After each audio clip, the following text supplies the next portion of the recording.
Hello everyone, আজকে একটা damage কেকের ডিজাইন শেয়ার করছি। প্রথমেই দেখতে পেলেন কেকটা কীভাবে ড্যামেজ হয়ে গিয়েছিল, তো সেটাই কিভাবে হয়েছিল আজকে শেয়ার করছি। তো কেকটা ভালো মতন করে আমি একটা অফ হোয়াইট কালারের বেস করে ফিনিশিং দিলাম। কিছুক্ষণ সেট হওয়ার পরে আমি ফাইনাল ডিজাইনটা করছি।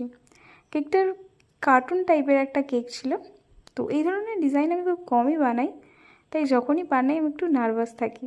তাই প্রথমে আমি এটাকে টুথপিক দিয়ে ডিজাইনটা বানিয়ে নিচ্ছি, এরপরে আমি ক্রিম দিয়ে আউটলাইনটা করব। তো ভালো মতন করে প্রথমে টুথপিক দিয়ে কাজটা করে নিলে নষ্ট হওয়ার চান্সটা কম থাকে, কারণ ব্ল্যাক কালার দিয়ে আউটলাইন করার পর কোনো মিস্টেক হলেই সেটাকে আর চেঞ্জ করা যায় না।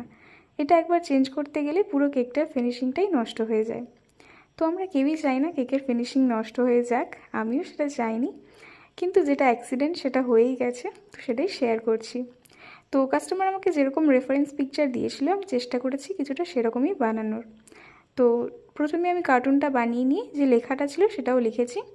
এরপর কেকটা একটু কালারফুল বানাচ্ছি।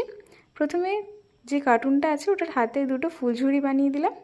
এবার আমি কেকটার চারদিকটা স্প্রিঙ্কেল টাইপের বানিয়ে দিয়েছি।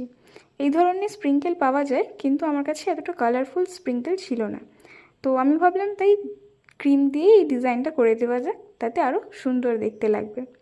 তো ইয়েলো, স্কাই ব্লু আর রেড কালার দিয়ে আমি স্প্রিঙ্কেলগুলো বানিয়েছিলাম।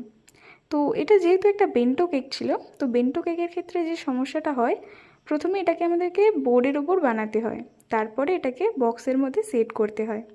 তো সেই সেট করার সময়তেই আমার প্রবলেমটা হয়েছিল। তো মোটামুটি কেকটা আমার কমপ্লিট। এই যে এবারে আমি প্যালেট নাইফ দিয়ে কেকটাকে তুলে আমি সেট করতে গিয়েছিলাম বক্সে, ব্যাস কেকটা পড়ে গিয়েছিল, এইভাবে ড্যামেজও হয়ে গিয়েছিল।